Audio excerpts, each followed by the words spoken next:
It's time for the Super Console X versus the Super Console X Pro. Why are the boxes exactly the same? Stay tuned, let's find out.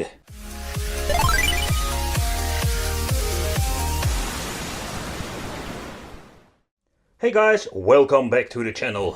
It's just awesome that you're tuning in. So in this video I want to do a quick side-by-side comparison with the Super Console X and the Super Console X Pro Edition. And the reason why, because I was thinking, hey, this can be helpful if you want to decide between these systems and what basically are the differences. That's what we're going to find out today. So when the Super Console X Pro came out, I ordered it instantly from AliExpress. And it is highly possible that that's the reason why I'm getting the same box. Maybe in the future they change it out, they're just basically reusing the normal boxes. But there are some changes they made and they are minor, but that's the reason I want to make this review. And what are the differences, of course? So to begin with, the boxes are so exactly the same. And when you're looking at all of the directions, there is nothing new. So it's just exactly the same box like the Super Console X. But does this mean that is the system also the same, or is there seriously a difference between the Pro? Nevertheless, when you're looking at the cases, you can see the left one is the Pro version, because the casing already says it. It's just a minor change that they did, more ironing Pro to the decal over there. But when you're doing side by side, you can see the cases are not really different from each other. Both are using exactly the same USB 2.0 ports and having the CF slot on the same position. And the same applies to all the other connections like the HDMI, power input, the on-off switch, you name it, it's all freaking the same. So when you're going to put them side by side, at the bottom you can see they also changed out the model number sticker. This one says the X and this one says the Pro. But when you're looking at the input, both are using 12 volt 1 amp, and yeah, you can already say that they are just using the same power supply. So let's open them up. But when you're going to open it up, here we're going to see the major difference between the two systems. So at first I was afraid I'm just going to do more like a revision and slapping a new name on it. But you can see there are quite some differences between the versions. So here at the left one we're having the normal one, and at the right one we're having the Pro Edition. So to begin with, the color, you can see that the left one is green, blue, nothing really special. They're using quite a different condensators on the left one. I don't know why exactly, maybe it's just a cheaper way to produce a mainboard like this way.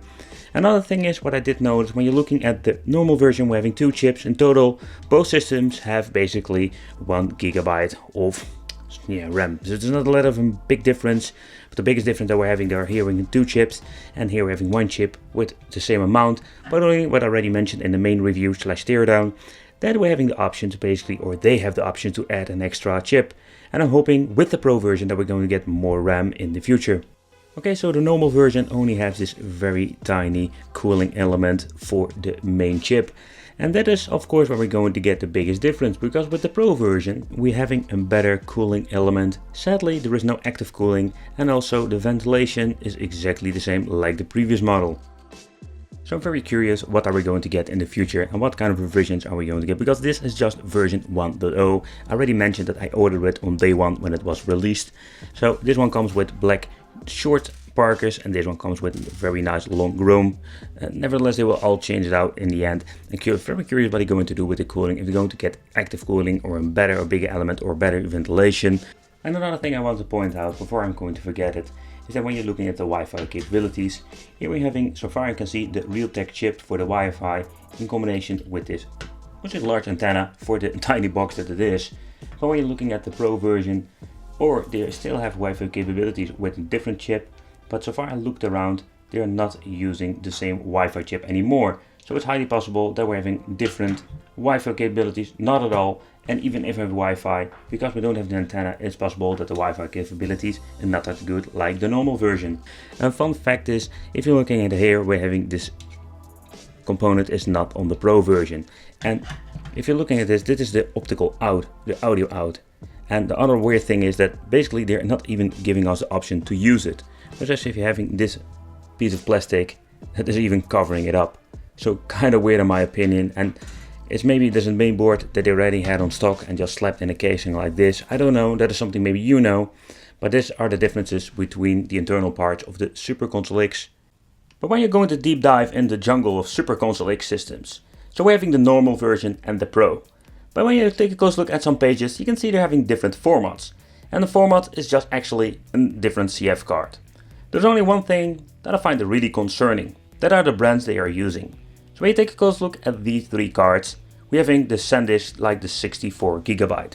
I don't know for sure if this is an original SanDisk, and I have some little bit of doubt about the quality. So the same goes for the other ones I'm having here. So I'm always recommending, when you're getting yourself a product like this, make a backup if you can. Because if the card gets corrupted, you can just basically buy a new card, a good quality card, maybe a faster card, and put the backup back and have always more like a backup for yourself. Okay, so do you know what the weird thing is about these Android/Super Console 8 boxes? The first model is the S905M quad-core A53 with a Mali 451GB RAM. So you would say they're going to make a Pro Edition and they will improve the specs. But guess again. So they give us more like an idea that we're going to get a different chip. But when I take a close look at this new version, the Console X Pro version, that has an S905X chip. Sounds kind of fancy, but in the end, it doesn't make any difference. And that was the biggest bummer that we're going to get with the Super Console X Pro, and I'm hoping they will give us a revision and a better version, and not calling the Pro 2 or the Ultra, just make it the Pro and make it better. But when it comes to the compatibility, we're just going to get the same emulators. And if you're looking at the Pro or the normal, it's more the question what kind of size version do we going to get. Simply more size means that we're going to get more emulators. So that's more like the major difference, and the Lite or the normal version and the Pro have just basically two kind of different skin sets. But when you're looking at, let's say, the Stick and the Pro, you can see already with the new generation we're going to get a layout and a pack that are basically ripped off of somebody from the internet and slapped on Super Console X. So it doesn't even matter which version you're going to buy when it comes to the game compatibility. In the end, both systems will run up to PlayStation 1 without any problem. Take consideration if you want to run PSP, Sega Dreamcast. There is, by the way, no support for Sega Saturn or GameCube.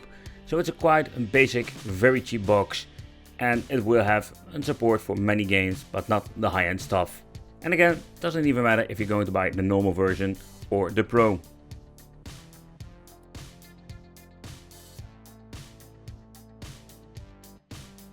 But when you're going to test out different games on the Super Console X or the Pro, it doesn't even matter, because the performance will exactly be the same with the same problems.